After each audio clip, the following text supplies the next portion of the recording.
Hey everybody, it's me, Angelica Cheyenne, aka the Chocolate Diva. I'm here with Chad Watson. And this is the Chocolate Diva Talk Show. Stay tuned.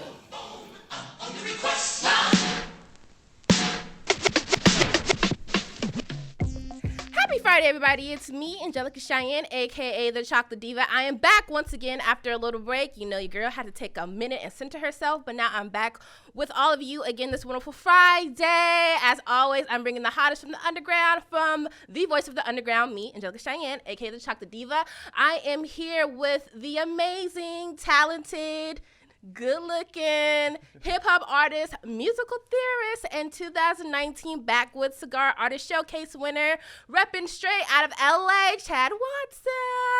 Oh, thank you so much. You're welcome. And he got dimples too. No. How are you this lovely Friday afternoon? I'm good. Thanks for having me. I'm glad that you reached out. Thank you for coming. We actually connected, like, a lot of my artists from Instagram. I got a DM, and I was like, let me check him out. And he had, like, a whole formal, thing going on, send me his portfolio. I'm like, all right. He's legit. Let's invite him on. Now, first things first, I want to say happy Cappuccino Day. It is National Cappuccino Day. I don't know if you know that. I did not. I did not. Do you drink coffee? I do. What's your favorite coffee? If it's hot, probably a frap. And then if it's cold, a latte. Latte. Yep. From where? Starbucks, Coffee Bean? Yep, Starbucks. Yep. Your Starbucks gang? Simple. Yep. I will have to say I do love Starbucks, but I'm more of a Coffee Bean girl. Really? Yeah. Have you tried it? I have. It's not for you. I'm not going to say I wouldn't have coffee beans. But if they were both hanging off the ledge, you'd have to save Starbucks. Yeah, every day.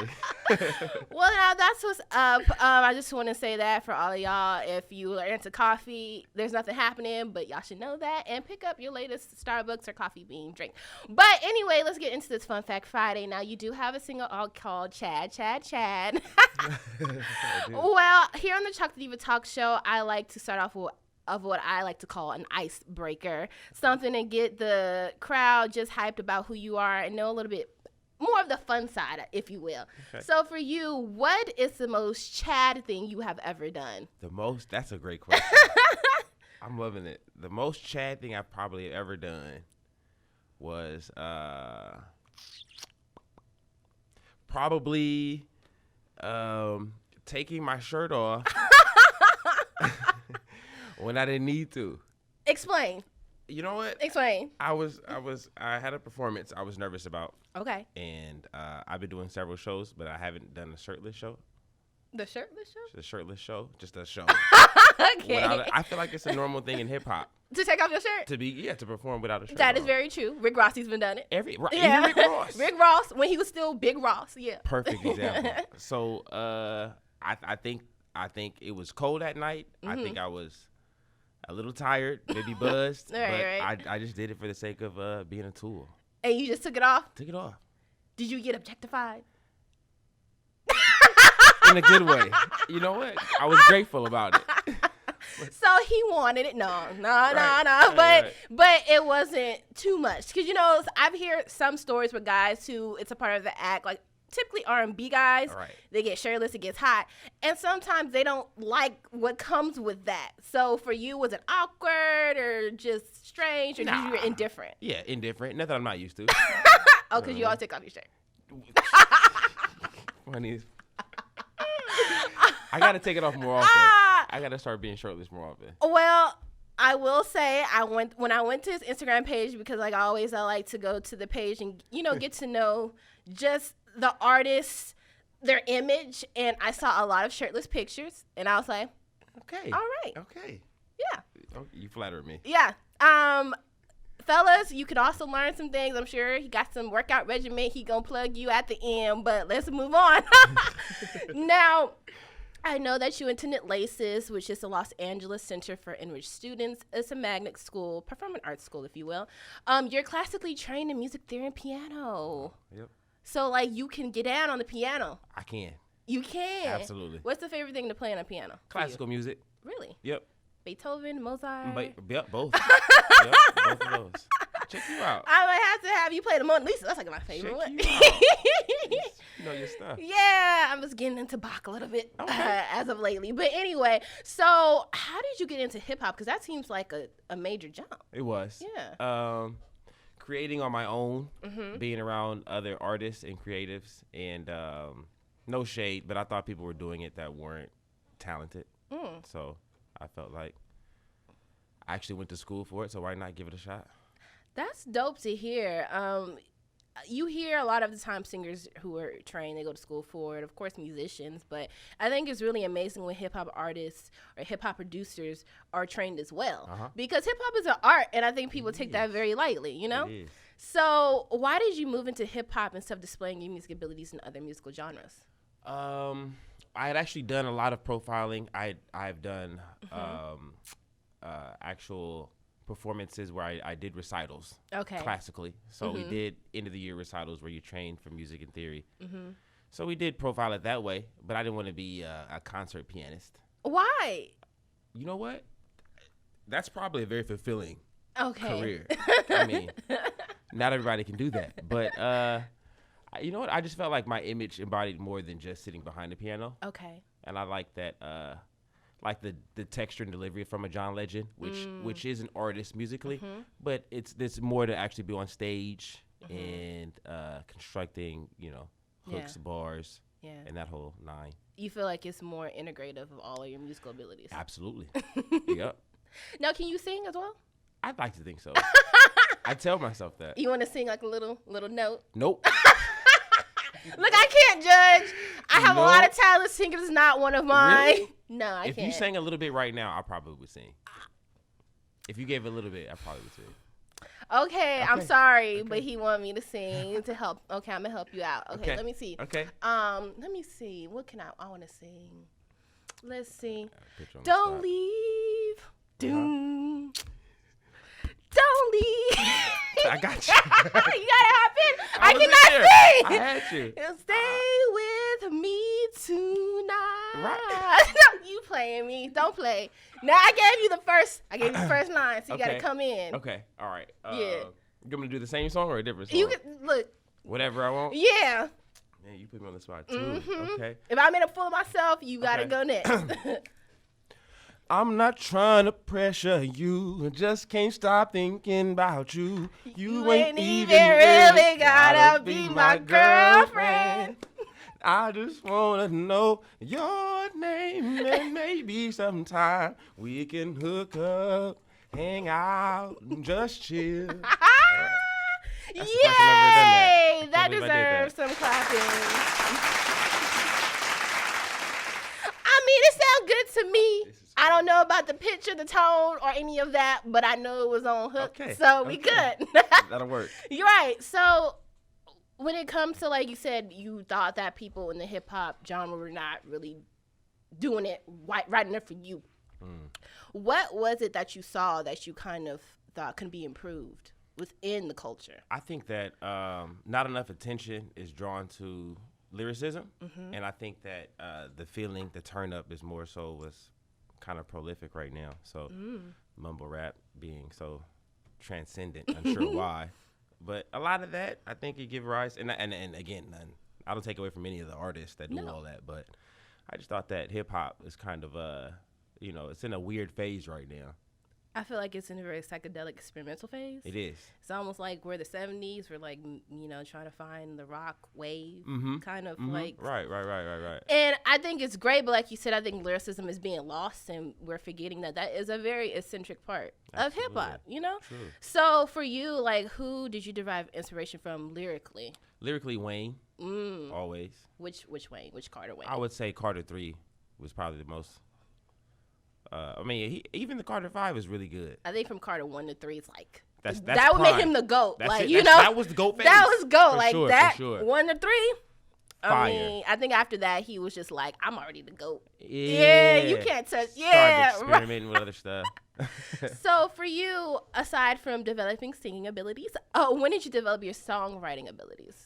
Growing up, I used to have a journal, so I would as far as just being lyrical or poetic. I felt like I always was that way. But then making it into, like I said, verses, hooks with a formula and all that, probably 2 years ago. Oh. Yep. So did you write poems growing up? I did. Who was your favorite poet that you used to look to a lot for writing? Probably Rumi.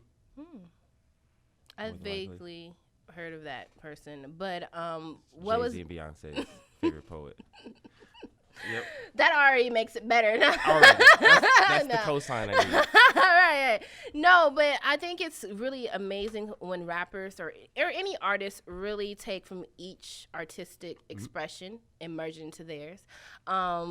Like you said, you like Rumi. Pac has, was very well known for poetry. And for you, when it came to, because like you said, you have a structure now. Did poetry help you with that structure in hip hop? I think so. I think so. Just having, being comfortable with outletting your creativity. I think a lot of us are uncomfortable with that.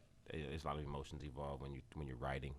So being able to tap into that and then having that naturally translate into music, definitely makes it easier for sure. Yeah. So do you feel like, because like you said, in regards to lyricism, I see the correlation between people being less apt to write. Like you always hear like Jay-Z, Method Man, they like physically wrote down their rhymes, which evolved from them writing poetries or just saying rhymes out loud. Do you think that people's lack of wanting to actually write and put their pen to paper is adding to the lack of lyricism in their music? That's a very in-depth question. You sound like you definitely know your stuff. I think so. I think a lot of stuff is lost on the foundation and just the pragmatism of doing stuff from start to finish, even seeing it, manifesting it, writing on a board. Wayne glamorized never writing stuff down as if all his flows were freestyles. So a lot of us get caught up in the whole I don't have to even write stuff down anymore. You know what I mean? I think, that definitely is a big thing. I think we forget that when these people decided that I'm just going to go in the booth, they had years of projects that were just millions immaculate. Of dollars. Right. Not only the production, but just lyrically, they were just killing it, and to the point where they don't have to kill it. So do you, how do you avoid falling into the pit hole of believing that, okay, I have this following on social media, I'm popular on the internet, I'm there, I don't really need to transgress that? Right. Every day, that's a struggle. Every time I accomplish something, you have to let yourself know that it's a blessing and it's only just a step further on in the goal.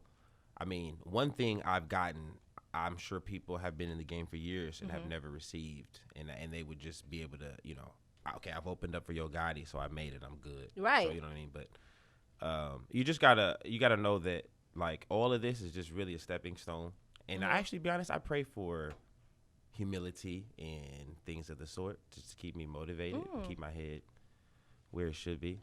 I think that's good. Humility, I think, is a good trait to have. Now, when did you start honing in on rapping? Because we talk about writing, we talk about all of that, but rapping, I think, just the art of voicing your rhymes over a beat is a skill. Absolutely. Hence why people can get away with ghostwriters, because their voice is so dope. It's like, okay, well, I mean, they delivered it only like they could deliver it. So when did you start honing in on your actual rapping skills?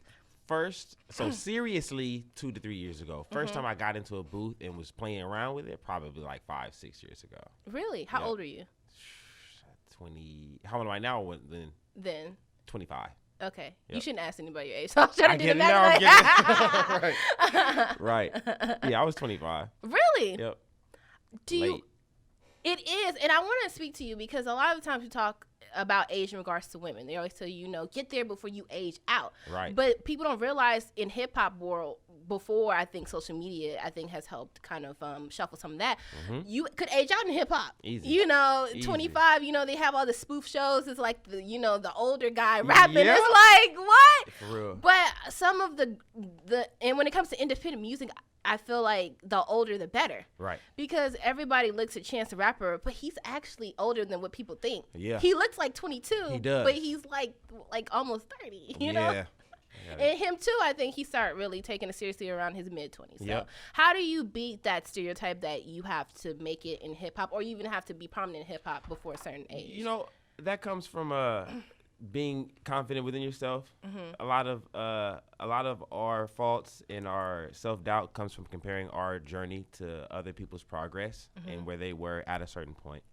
So you don't want to always, you know what I mean? Yeah. I think we've all seen that meme where we saw that Steve Jobs had gone bankrupt, and the author J.K. Rowling of Harry Potter had written like 5 books and nothing had, you know what I mean? Yeah. So at some point, you know, you go through that amount of failure. So you don't want to consume yourself with a like actual formula or timeline, because there's no law, you know, for all that stuff. Yeah. So it's just kind of however you choose to kind of keep pushing. I mean, that's always a good message to have, is to really, it just depends on your grind and your drive, whatever you're doing. So when did you realize that the same skills that you learned in your classical musical training could be applied to hip hop? You know what? Not at first at all. Because what I went to school for was actually composing musical theory, which is like the actual treble clef, the notes, giving values and beats to keys and melodies. Yeah. Which is entirely different than writing a lyric. So it didn't translate immediately at all. Actually, just for the production side, I had a good ear for, I thought, what was good music as far as just tracks, instrumentals. And I would be hands-on in the construction and the instrumentation of a lot of my beats. And I think that that helped me construct lyrics if I was there in the making of the actual beat too. So the process is originally going from classical music, then to somewhat beat making, and then to writing music. It's kind of how it wasn't a overnight hop, skip, and a jump at all. No, I mean, like you said, you had to find your own rhythm, and you had to figure out how to integrate, you know, the different styles. So when it came to, like you said, you were, you know, you learned beats and stuff like that. So in your head, when you're looking for a beat to match you, like, what is that process for you? I don't like slow beats. Okay. I'm uncomfortable with the slow flow. I'm trying to get out of my comfort zone. I'm usually 100 BPM guy, which is like mid to up tempo. Okay. I like a lot of synths, heavy bass lines. So which is like classical West Coast tracks always have I feel like those tracks tell a story. You know what I mean? We listen to like Battle Cat, old school Snoop, stuff like that. So when I'm listening for beats, I'm looking for you know, a specific type of bass, kick, you know what I mean? And then, again, I don't really do too much slow flow or singing too much. I feel like your beats are great because I feel like they're throwback but futuristic. Like, you know, you hear a lot of, you know, YG, who I'm a huge fan of. He is straight West Coast hip hop, G-funk. Yeah. Like, that is YG. Right. And I love it because it's like, okay, yes. You know what you're going to get. He's repping it hard. I love YG's production. But I do like the fact that you have more Battle Cat, Dash Dillinger production. Mixed in with, I feel like it's some Southern flair, like with the. Check you out. Yeah, like I love UGK, and one of the things I love most about UGK is their bass line and their rhythmic, like, music. In terms of like when it gets to their drum part. So I feel like that kick, that little that I hear, you know, is very Southern, but it's still West Coast centric, which I think is dope, and it matches your voice too. It does. I always say sometimes that I like when artists' voices don't get overshadowed by the beat.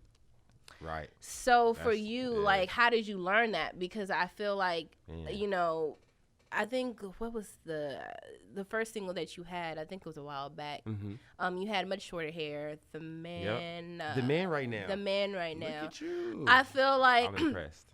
Your voice was with the beat. Now I feel like your voice is riding the beat. So, like, how did you get there? Look at you. I'm very impressed.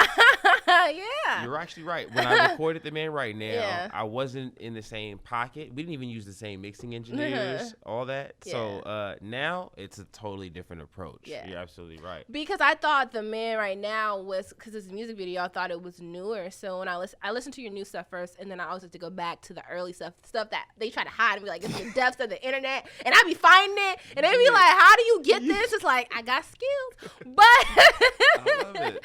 But I went and I was like, oh wow, he has really progressed significantly. And you were good, but I feel like now you're on a roll with that. So for artists who are maybe listening to themselves in the booth, they're like, that's not how I sound. I want to sound in my head. How do you get to that point?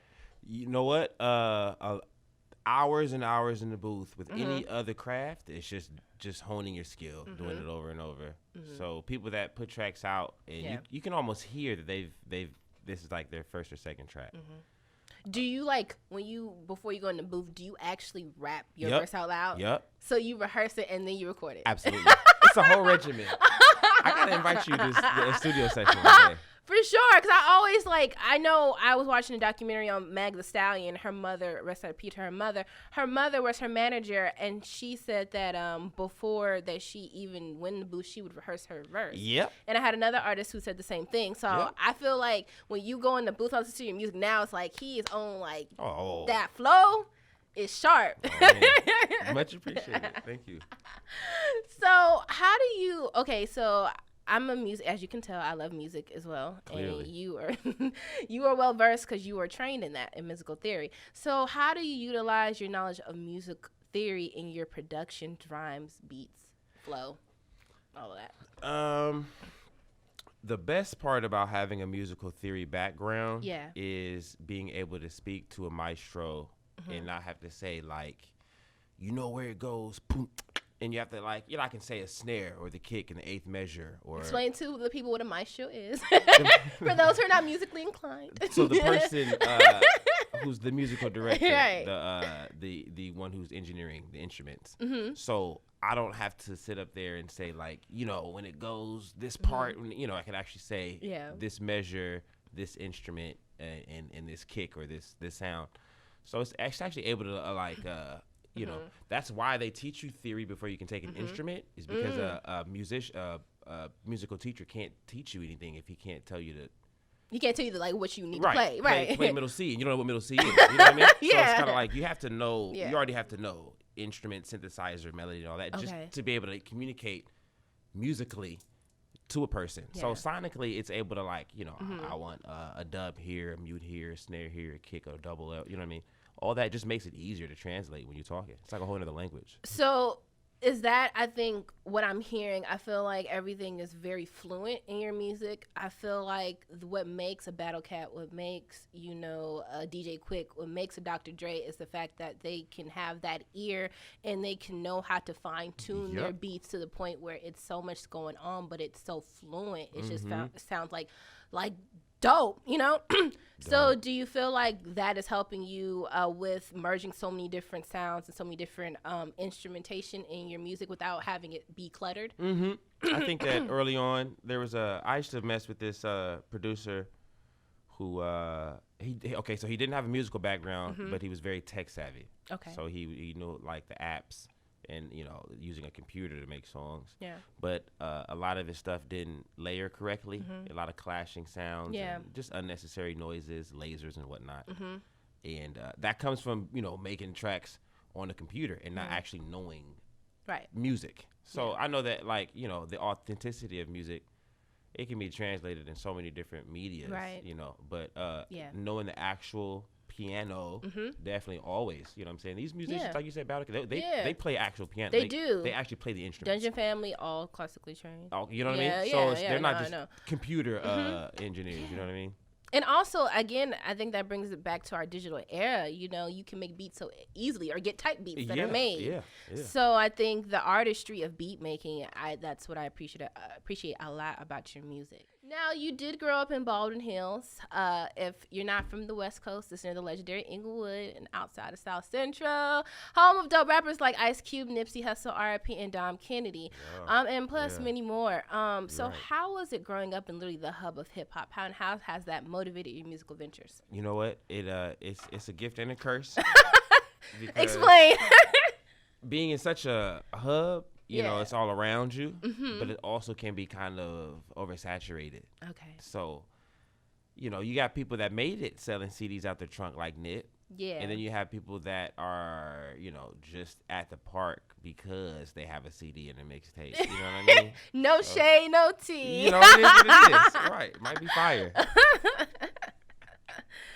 So, because Baldwin Hills is near that I guess you would say the core of West Coast rap.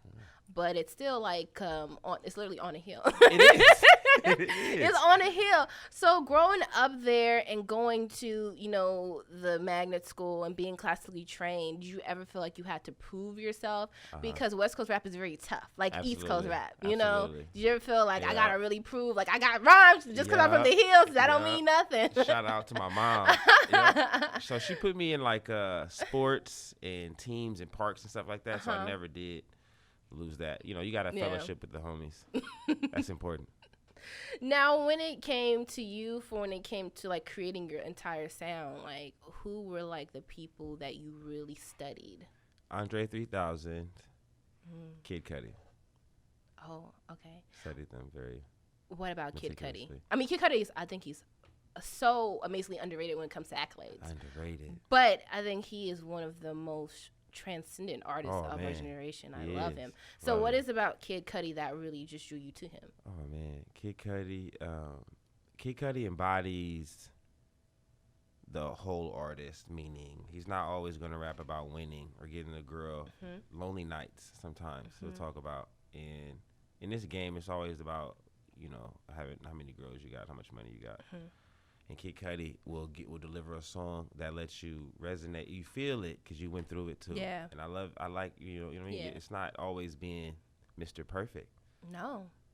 Oftentimes, I feel like he basks in being the underdog. Who's going Fringe. out on top. Yep. Marginalized. Yeah, I mean, and not from a self-loathing perspective, but more of an introspective perspective. Exactly. You're right. And I think that's the draw because, you have what I like to call your sad boy music that really just wallows, which every genre has. Punk rock has it, R&B has it. Then you have those that bask in that imperfection and use it as their superpower. Yeah. If you will. That was great. It was very well put.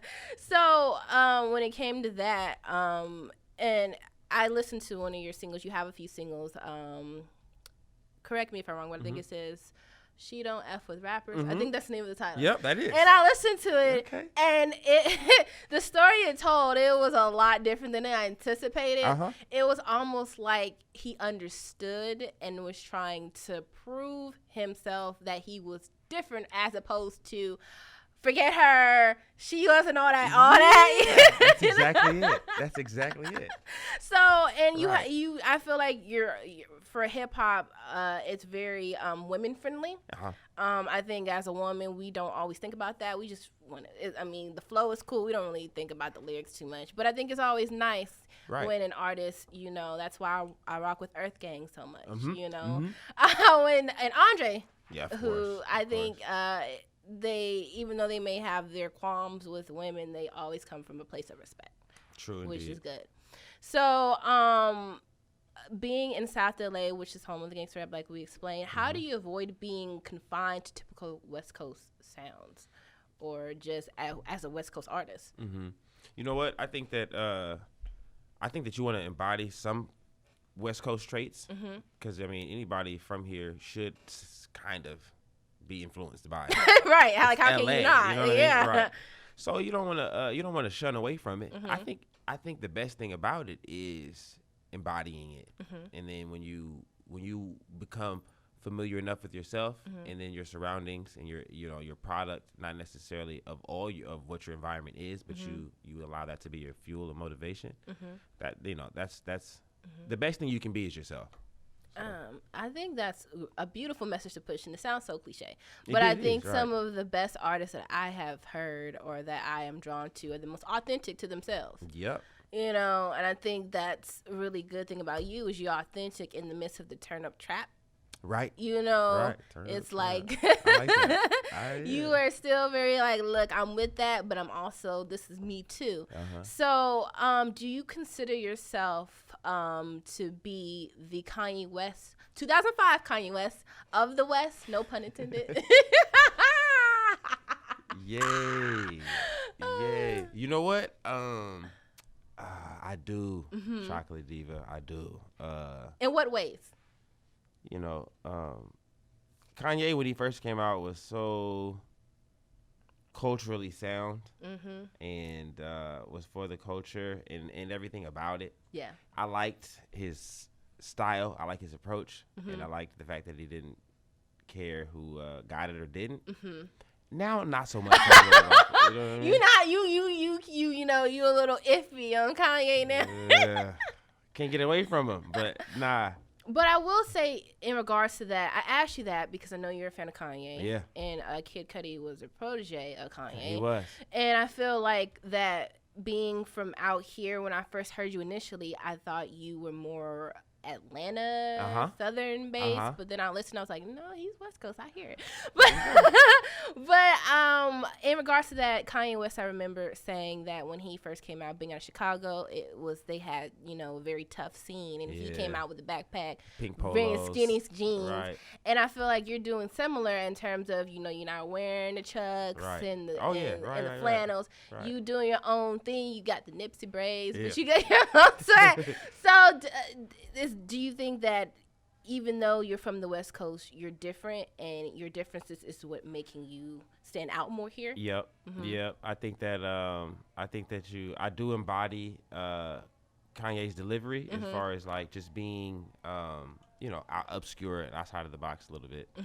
So I like to, when I perform live, I like to really just leave it all on the stage, and I think that separates me because I'm hopping on the speakers. You look active in the photos. I'm like, he's either hot in there or he is moving. Every time. Yep. So I feel like I take my cool off from there. I give it up. Well, I will come and see you perform as long as you don't throw water like Blueface. I'm good. Definitely. Now, would you vote for Kanye in 2024? Nope. Just have to ask. Nope. It's about time to vote, nope. And I need to know going forward if I'm gonna see you at your concerts. Vote West 2024. Vote West or die. Nope. Look, I rock with West as an artist. He's a phenomenal producer. Look, we can't have everything, but now you do have a project. Is it? I want to ask, called Tattoo Sleeves in Leather Briefcases. Is it coming out? It's out. It's out. So first off, I'm asking for the people. Okay. How many tattoos do you have? I see one. Yeah, it's a sleeve. Oh, so, okay. I mean, it's probably like 6 different pieces together. Okay. Yep. Okay. And what do they represent? Because I always like to inquire about the meaning of behind people's tattoos. All of my tattoos are family. Okay. All of them. So that's like my mom, my cousin's initials, my aunts, my fraternity actually is in here. Oh, what fraternity do you rep? Alpha, Phi Alpha. Okay. And then so everything else is my sister, music. But yeah, it's nothing like a dollar sign or no, it's something street. Close to you. Yeah, it's all family stuff. So you're close with your family. Very. Extremely. Right. And I'm assuming your frat brothers. Which college did you go to? Cal State Long Beach. Oh, snap. Straight up the 405. Yep. Everybody from my high school went there. You probably no. Yeah, you should have. Yeah. Now, I think tattoo sleeves is dope and leather briefcases is cool. I think you merging it in the title is very much of an oxymoron because when we think professionalism, we don't normally associate it with tattoos. Of course. And when we think street or just, I want to say trendy, we don't assume it with the stickler, like the briefcases. Of course. So, what was the meaning behind that for you, incorporating the two together? Just, I wanted this project to kind of touch on both of my eclectic styles, meaning I consider myself refined, but also do what it takes type of person. Right. So the dichotomy of the yin and yang, good and evil, which everybody battles with. Right. So that's just the whole, like, the good guy who's also, willing to do what it takes. Now, for you, I know I read in one of your write-ups, the Voyage LA did an article on you. You said that you wanted to give back to your community and get involved with philanthropy. So how do you want to improve your community? I'm actually working on something right now for Thanksgiving, a food drive. Yeah. So just last couple of weeks, I've been volunteering at my church, which also has a homeless shelter. Oh. Just time, folding clothes, things of the sort. I mean, so on a bigger scale, I would like to orchestrate a whole giveaway where we single mothers can come and get Thanksgiving food for their kids, things like that. I think that's beautiful. And I think, like you said, time, people underestimate the importance of giving time and how much that can benefit someone. You know, like you said, folding clothes or, you know, packing food. I think that's great, especially in LA with the homeless epidemic. I think it's that's crazy beautiful. right now. Thank you. It's really sad, and it's I think that I appreciate you as being an artist, really putting that as a goal of yours. You know, it's I think it's cool. I think people should spend their money however, but I think it's really cool when the first thing people want to do is when they get something is to help others. Right. You know what I'm saying? So, also, I wanted to ask, since you have so much going on, what does the future hold for Mr. Chad Watson? You know, so the next year, I hope to be, I'm actually talking for a couple of festivals now, some Atlanta festivals. Oh, I can see that. So that's the kind of long-term future. As far as right now, you know, like tonight, there's a show in Maywood. So we're just going to keep doing performances, press releases, and, you know, just keep putting my name out there. I think that's dope. And I can't wait to see more of you. I'm sure that I will. And ladies, he will be shirtless or shirted. Okay. But no, I mean, in all seriousness, I think your shows look lit. I feel like your energy radiates through those pictures. So I think it'd be interesting, you know, especially when a lot of artists are, you know, don't want to take their cool off, you know. So I think it's cool. Any new shows coming out? Any plugs you want to do besides your workout regimen for the fellas so they don't feel left out? They like, you talking about his body? Like, I want to get that too for my girl. Like tonight I'll be at the Redwood Room in Maywood, doing a couple of songs. And next week I'll be on the Only Hip Hop Show on Sunday. And Chad.Watson on Instagram. Thank you so much for getting back with me and giving me the opportunity to be here. Thank you so much for coming and being punctual. It's always good. Absolutely. Thanks again. And as always, you can find me on Instagram at simply the Chocolate Diva. You can find me on Twitter at AngelicaCTDiva. And if you want to check me out on YouTube, you can do that as well. Don't forget to subscribe to Angelica Cheyenne, A Darker Shade of Brown. This has been the Chocolate Diva Talk Show with your host, Angelica Cheyenne, a.k.a. the Chocolate Diva. Y'all have a litty weekend, and don't forget to save up for the holidays. Get your girl something, get your mama something, and get yourself something. And don't forget to be jolly. Have a happy Friday, everyone.